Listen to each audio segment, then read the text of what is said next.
My name is Ibrahim Traoré. Some of you know me as the military leader of Burkina Faso, one of the youngest presidents in Africa. But today, I'm not speaking to you in the language of politics or titles. Today, I'm speaking to you as a family, because there is something I must tell you, something that almost no African leader before me has dared to say, something that will disturb you, inspire you, maybe even anger you. For over 400 years, we have lived with a great wound. We have been told the wound was too deep to heal, too permanent to close, but a wound can heal if you dare to look at it. The truth is this: you, our African family across the ocean, were stolen, scattered, and silenced. But you were never, ever forgotten. And for centuries, the world has worked very carefully to keep you from remembering that. But now, that silence ends. Tonight, I will show you what has already begun. Hidden meetings, new alliances, breakthroughs that the world powers never wanted you to hear about. Stay with me, because this conversation is not just history. This conversation is destiny. It began one sleepless night. It was nearly 3 a.m. in Ouagadougou. I had the weight of an entire nation on my shoulders. Terrorism, colonial pressure, the daily struggle just to survive. Exhausted, I sat down at my computer. Out of restlessness, I started watching news from America, and what I saw, I will never forget. I saw a man called George Floyd murdered in the street. I saw Breonna Taylor taken in her own home. I saw protest after protest. Hundreds of thousands of young Black Americans demanding simply what every human deserves: dignity, protection, the right to breathe. As I watched, something hit me with the force of thunder. I was not watching America. I was watching Africa in another mirror, the fire in Minneapolis. The same fire is burning here in Burkina Faso. The cries in Detroit? The same cries of my people resisting poverty and foreign control. The fists raised in Washington. The same fists raised by young Burkinabe revolutionaries who will not be broken. And in that instant, I knew the truth. We are not two struggles. We are one story written across two continents. But I needed confirmation. I needed wisdom greater than my own. So that night, I picked up the phone and called my grandmother. She is 89 years old, the keeper of our family's oral history. I asked her, "Grandmother, when our people were stolen across the ocean, did we continue to remember them?" There was silence, a long, heavy silence. I thought perhaps she had fallen asleep, and then her voice came, soft, but carrying a weight like iron. She said, "Every night, Ibrahim, for 400 years, African mothers looked at the sky and wondered if their children across the sea were looking at the same stars. Every harvest, we set aside food for families who never returned, but who were never erased. Every gathering, we sang for the voices torn away but never forgotten." And then she said words that broke me. "We never stopped waiting for you to remember who you are." That night, I could not sleep, because I understood something terrifying and liberating at once. This separation between Africans and our diaspora, it was not natural.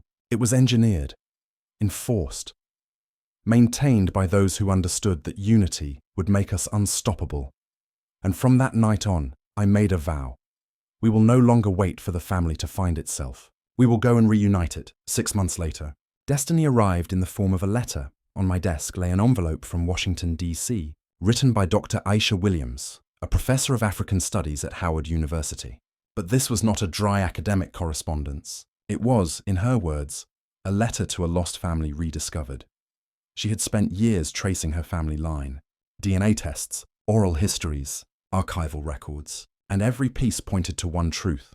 Her bloodline led back to the Mossy Kingdom, right here in Burkina Faso. She even discovered the exact village of her ancestors. She found names of great-grandparents lost to history. But then, she wrote the words that tore through me like fire. "Mr. President, I know where I come from now. I found my village. I found my people, but I don't know how to return. I don't know if there is still a place for me. I don't know if Africa even wants me back." She read her own blood, her own history, and still wondered whether she belonged. It was a shame I could not carry. So that very day, I did something unusual for a sitting president. I picked up the phone, called Howard University, and asked to speak to her directly. When she answered, I said one thing: "Dr. Williams, you are not a stranger. You are not a guest. You are a daughter returning home, and we have been waiting for you." From that call onward, something unstoppable began. Quietly, carefully, I reached out, not as a head of state seeking policy, but as a relative seeking family. I began speaking to African Americans everywhere. Leaders, innovators, doctors, educators, entrepreneurs. I told them the same truth my grandmother told me. We never stopped waiting for you. The first to respond was Marcus Johnson, a software engineer from Oakland. He came to Burkina Faso thinking he would teach us. Instead, he found brothers and sisters equally brilliant. Together they launched a fintech company to serve Africa and the diaspora at once. Next came Dr. Michael Thompson, one of the finest cardiovascular surgeons in Chicago. He told me words that will stay with me until my last breath. All my career, I had to prove black excellence before I could even operate. Here, for the first time, I could simply be excellent. Soon after, others followed. Engineers, artists, teachers, storytellers. They did not come as saviors or as foreigners. They came as family. They came home. But my brothers and sisters, you know the world too well to think power ever changes without resistance. Within weeks, the pressure began. Foreign ambassadors requesting urgent meetings, loans suddenly delayed, media headlines shifting from curiosity to suspicion to attack. And then, the call. At 2 a.m., a voice with a crisp French accent introduced himself as a concerned friend. He told me, "Mr. President, these activities with African Americans, they are being watched. Not everyone is pleased. You are a young man. You have a future. Don't make the mistake of others who came before you. Remember Thomas Sankara." The threat was not subtle. But what this concerned friend did not understand is that fear has never been our fuel.